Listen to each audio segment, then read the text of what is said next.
Today, Fox 11 was the first to report about a raid at the home of Sean Diddy Combs. Tonight, we're digging a little deeper into the legal issues already facing the music mogul. They include multiple lawsuits involving allegations of sex workers, hidden cameras, and compromising recordings of celebrities and politicians. Now, all this was prior to today's federal raid. Fox 11's Gina Silva digging into that tonight. She's got the latest on those lawsuits. Gina. Alex, Christine, this right here, it is the lawsuit. It is 75 pages of just shocking allegations. Many legal experts say the accusations are very similar to those of Jeffrey Epstein's case. If you have read this complaint and seen the nature of these allegations, the raids aren't that surprising. It's a 75-page complaint with explosive allegations of sexual assault, sex trafficking, and drugging of underage girls. The lawsuit was filed by music producer Rodney Lil Rod Jones on February 26. It names Sean Combs, a.k.a. Diddy, his son Justin Dior, and several others. And it also includes photographs of bloody crime scenes, sex workers, and drugs allegedly administered at, quote, freak-off parties.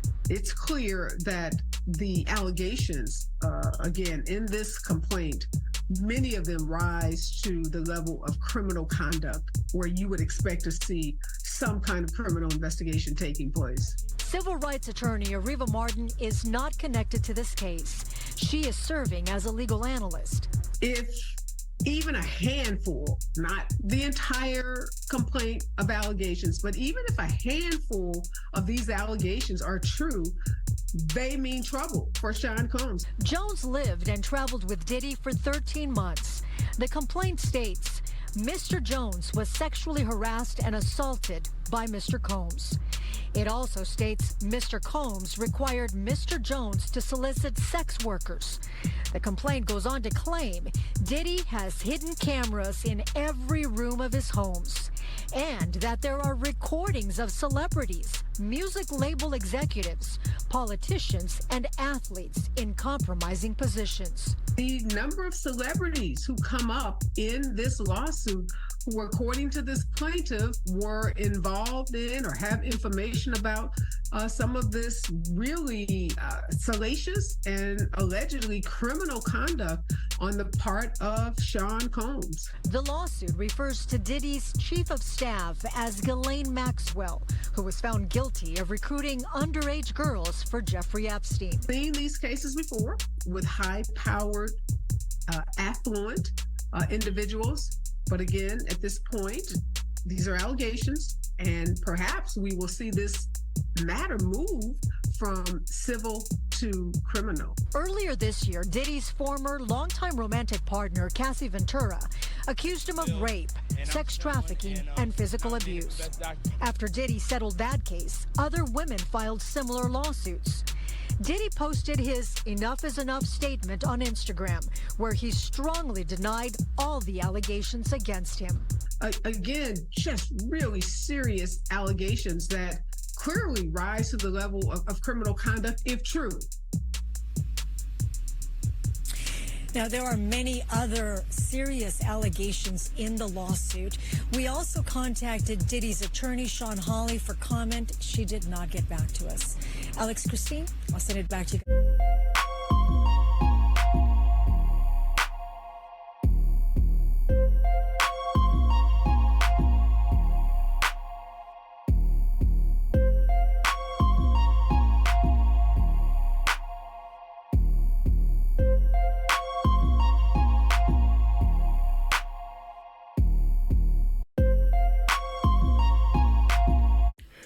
If you hood educated, I'm glad you made it.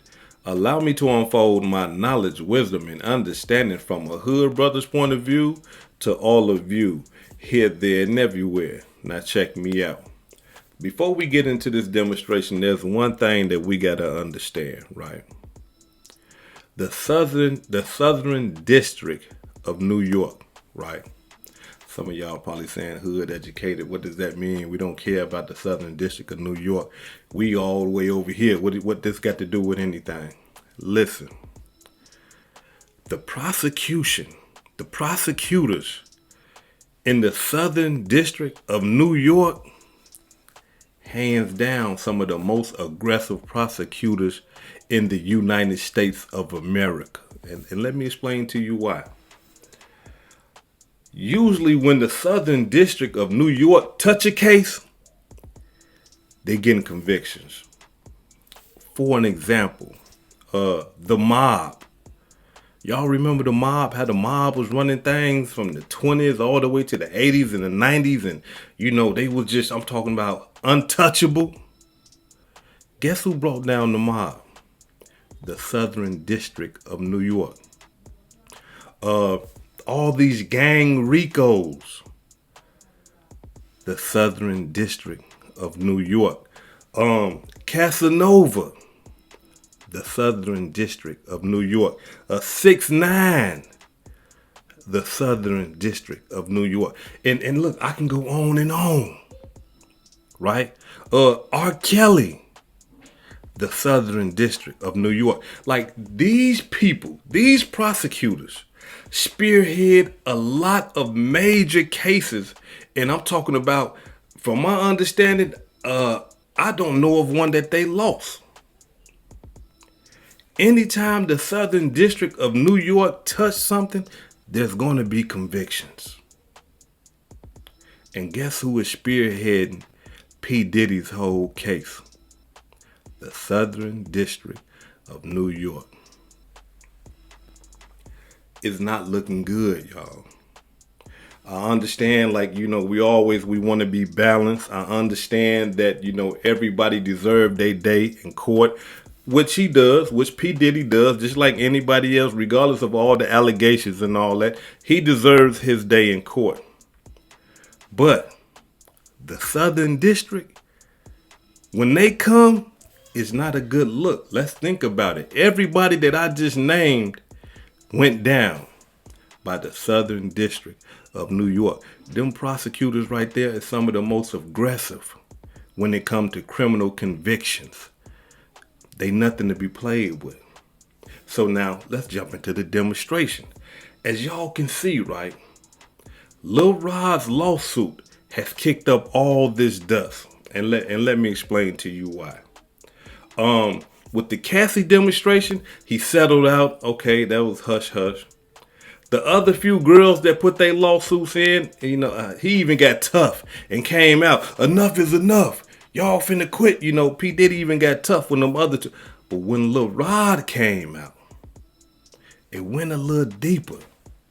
Because he got to talking about camera footage, audio, big time record execs. He's naming names. He's not holding back. And not only that, he is saying that he's an eyewitness to all this criminal activity. So what I believe what's going on right now is that they are trying to corroborate. They're trying to corroborate everything that Lil Rod has said in his lawsuit. And they finna turn that into a criminal case. Yeah, this is one of them cases where civil finna turn criminal. I'm talking about, y'all, this is just what I believe, because this how it looks, right? Now, one thing we got to understand about this whole thing is this right here. The search warrants that they had when they raided P. Diddy homes, when they raided P. Diddy private jet, the search warrants wasn't for human bodies. We got to understand something, y'all. For those of you who don't understand how the criminal judicial system works, when they have a search warrant, say if they had a search warrant for a person, they have to describe that person in the search warrant. He's 6'4", 255 pounds, got a tattoo on his face, got a tattoo on his neck, light skin, long dress. They got to describe this person in the search warrant, right? But in these search warrants, there wasn't search warrants for nobody's body. It was electronics, guns, drugs, those type of things. And let's get back to Lil Rod's lawsuit. What was he talking about? Electronics, guns, drugs. Y'all see what I'm talking about? And so that's why when they ran up in the crib, yeah, they put him under arrest, put the handcuffs on him and all that old type of stuff. That's regular programming. Regular programming. But y'all seen those videos. And in those videos, what did it look like?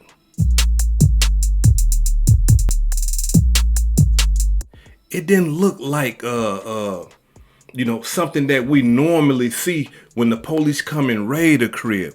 But what it did look like was they was after all the electronics, because that's what the warrant was for. They were searching for drugs because that's what the warrant was for. They were searching for guns because that's what the warrants be for. And if you even what the warrants was for, if you look close to the video, you will see that they even bust open the man's safes. They bust his safes open. Now, we got to understand something. For them to bust open his safe, the safe had to been on the warrant. You can't just go in somebody's house saying that, for an example, y'all, let me give y'all an example. If they pulled out a search warrant, right, and the search warrant was for drugs, marijuana, right, and that's it. If they go inside of a house and they find a kilo of cocaine, it ain't nothing they can do with that. They can take it because it's illegal, but they can't charge nobody with it or nothing. I know y'all saying, hood educated, you crazy. Listen, I'm telling y'all, all my legal beagles, all my lawyers that's up in here, come in here and let these peoples know. If the search warrant doesn't describe cocaine or crack, and it only describes a leafy substance like marijuana, then that's all they can take. They can take the illegal substance, cocaine, meth, and all that old type of stuff, but they can't charge nobody with it. Why? Because that is not on the warrant. Y'all see what I'm saying? So if the safe, not if, but being that they bust his safes open, his safes was on the warrant. So now that tells us this right here. How did they know he had a safe in the house? How did they know that he had 2, 3, 4, 5 safes in the house? How did they know this? Somebody in the inside. Somebody in there informing. Somebody in there telling. Somebody in there letting them know, hey, check it out. You know, when y'all go in the house, the safe down there in the basement, that's where he keep all the tapes at. That's where he keep all the drugs at. That's where he keep all the guns at. If y'all want the stuff that y'all really looking for, y'all got to go down there and bust those safes open. Ain't no other way. Because we got to understand something. Like I said before, if the safes wasn't on the warrant, they'd have to leave them alone. We can't bust that up because that'd be a legal search and seizure. Y'all, come on, man. Y'all, look. All my legal people, get in here and explain to them. They can't just bust that safe open like that. It'll be illegal search and seizure if the safe is not on the warrant. Somebody that P. Diddy dealing with that's in his inner circle is telling them everything. And that's why they feel so comfortable enough to go in there and raid his house and snatch all the electronics. Look, when they caught P. Diddy at the airport, they didn't even want him. They didn't want nobody around him. You know what they wanted? Guns, drugs, and electronics. And that's what they got. According to reports, right? That the stop at the airport was to confiscate his phone and anybody else that was with him. Yeah, give us all that. Yeah, give us that. Give us that. Not only that, though, they have subpoenaed the records of his flights. I'm talking about wherever his plane, his private jet went to in the United States of America, there has to be a log. What you mean, hood educated? Okay, anybody that's getting off of that plane, anybody that's getting on that plane has to be identified. Who getting on the plane? Hood educated. Hood educated resident number 1 and 2, 3, 4, and 5. Okay, yeah. Come on, y'all can get on the plane. They even want those records. Why? Because they want to corroborate something these people are saying in these lawsuits, because they understand if they can corroborate what these people are saying in these lawsuits, it's over with. This man is going to go to jail for sex trafficking. This man is going to go to jail for drug trafficking. I don't know about the guns. I don't know if he was taking guns from state to state or illegal guns from state. I don't know about that. But according to, these lawsuits, they saying that this man right here was trafficking bodies, peoples. Cold-blooded demonstration. And now they trying to lay him down for it. Now, here's the cold-blooded part, though. I'm talking about... This just blew my mind when I read this right here. They saying that P. Diddy had cameras all over his house, in every room. When he be throwing these parties and these freak-offs and stuff like that, the whole room is recorded, video and audio. And he's getting footage of politicians and celebrities in compromising positions. What that mean? How you gonna get them in a They just having sex. What is that? What are you talking about? Let me break it down for you. If you are a married man and you are caught on camera, video and audio, having sex with somebody that is not your wife, that's a compromising position. If you are a heterosexual male or proclaiming to be a heterosexual male, but you are on camera, video and audio, having sex with someone of the same sex, that's a compromising position. If you are a full-grown man engaging in sexual activity with someone that is not of legal age, male or female, that is a compromising position. And they are saying that P. Diddy used to get these tapes, audios, and videos and be blackmailing people. And Young Miami, man, as far as her being a sex worker and bringing, women to him and stuff like that, listen, y'all. I just had a conversation with somebody the other day. I said, I'm really, I'm with a W, I'm on. But define that, though. I'm on. She is a self-admitted whore. I'm not talking about a self-admitted hoe, H-O. I'm talking about a self-admitted W-H-O-R-E, a whore, right? She admitted this herself. This is not something that I'm calling her. This is what she has admitted to. And being that she has admitted to being a whore, then she does what whores do.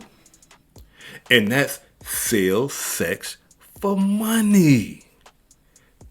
This is illegal. This is illegal. You can't do that. Even if you are a willing participant. That's why people go to jail.